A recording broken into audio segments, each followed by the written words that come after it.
Coming up on the Paper Talk today, we're going to be talking about potential outgoings. What is happening with Marcus Rashford and Alejandro Garnacho? Have they sort of quickened their Old Trafford exit with some social media posts? Also, what is happening with incomings? Are we getting any players signed this window other than Matheus Cunha? Let's get into it.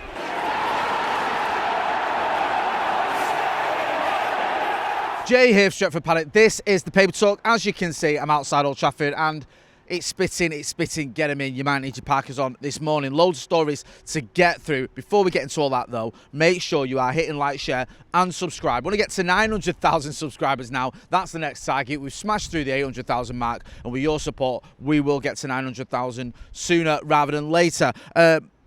Transfer season is well and truly upon us, so most of the stories, as you would expect, focusing on potential incomings and outgoings. I'll start with a couple of potential incomings, and then we'll get to one or two players who could be heading outside or out of the Old Trafford exit door.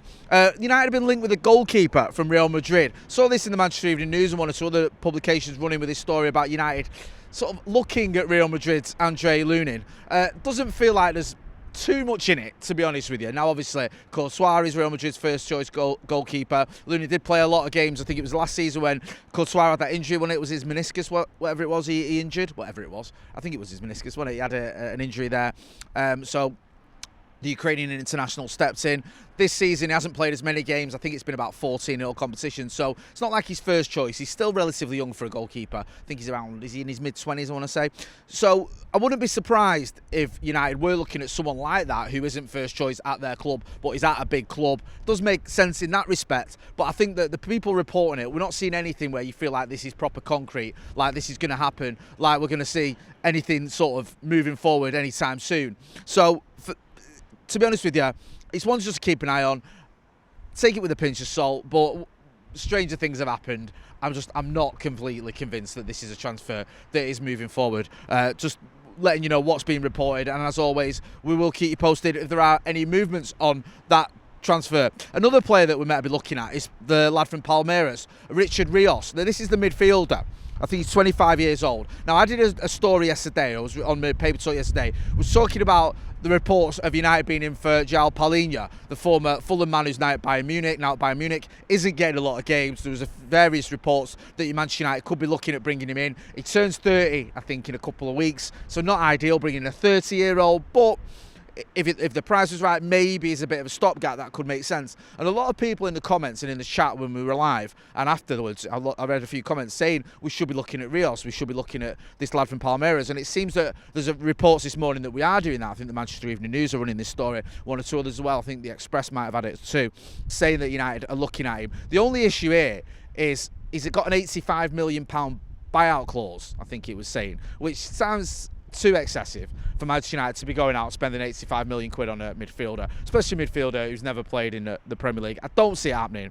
Now, I can understand why we're looking at him. From what I've read, he's a very talented young player, seems to fit that mould of someone who could play. Maybe he's a 6 in that double pivot, if that's what we're going to use as part of Ruben Amorim's system in a sort of 3-2-3-1, is it, formation that he has? No, hang on a minute. It's 3...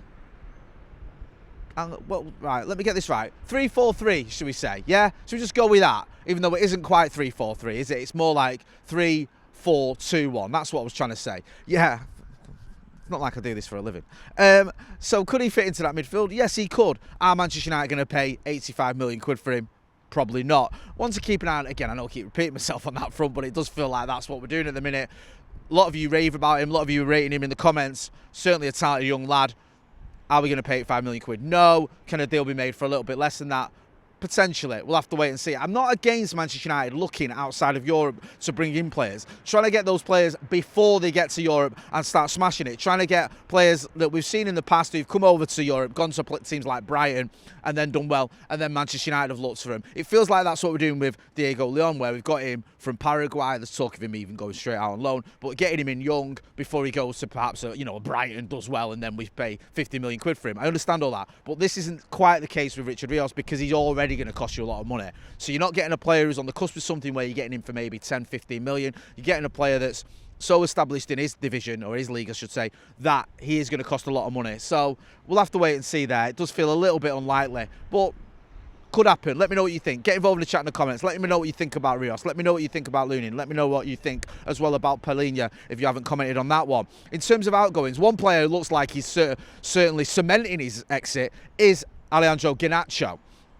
You might have seen his Instagram post. He posted a picture of himself in Ibiza. There was a load of pictures of himself in Ibiza, but one picture in particular was of him wearing a Marcus Rashford number 9 shirt from Aston Villa. So it's Rashford 9 from Aston Villa, and then Marcus Rashford commented, "My brother," with a love emoji, love heart emoji.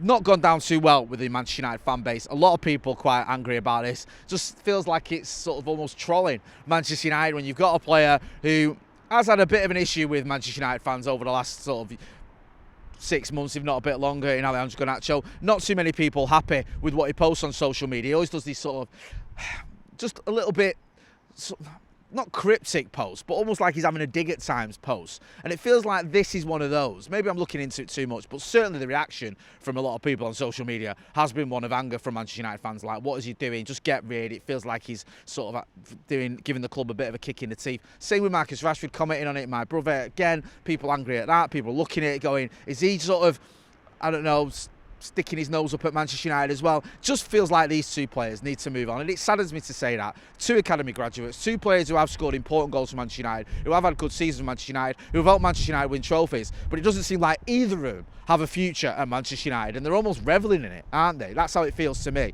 You may disagree, and by all means get involved in the chat and let me know what you think, but I think the sooner we can move on Alejandro Garnacho and Marcus Rashford, the better. The question is, are we going to get any money for him? Because at one point it looked like you could get a lot of money for both those players. Now it doesn't feel like that. It's still early days in the transfer window, but we need to move them on. Hopefully we can get some money in, and that can fund players or fund bids for maybe a Richard Rios or someone like that, because we do need to bring in some money if we are going to spend money on other reinforcements which we desperately need. In terms of Brian and Bumo, nothing really happening on that front. Doesn't feel like it's moving forward as of yet. We're still waiting to see what happens with a second bid from Manchester United. That's what's being reported pretty much everywhere. Manchester United could be putting in a bid this week. I mean, I said that last week, so we'll have to wait and see if that is forthcoming. If it is, as always, we will keep you posted. We will go live if the bid comes in. Just finally as well, Paul Pogba is apparently on his way to Monaco, signed a 2-year deal with them. I mention it because there's always a lot of interest from Manchester United fans on Paul Pogba. There was even interest over the weekend because I think he posted a picture, or he spotted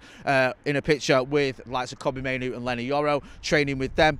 So look, there was some talk on there a little while ago. We'll say talk. A lot of fans were saying, actually, Pogba on a free, could we get him? Is it worth bringing him back? I didn't think that was a good idea, and I still don't think it's a good idea. And I think him going to Monaco could actually work out for him. Very big club, doing well. So yeah, he can go there. He's obviously had his doping ban. He's moved on from that, and I wish him well, Paul Pogba. I'm just, you know what, I'm sort of glad we don't have to talk about Paul Pogba at Manchester United anymore, because towards the end especially, it just became a bit of a circus. I'm not saying that's all his fault, but that's how it felt.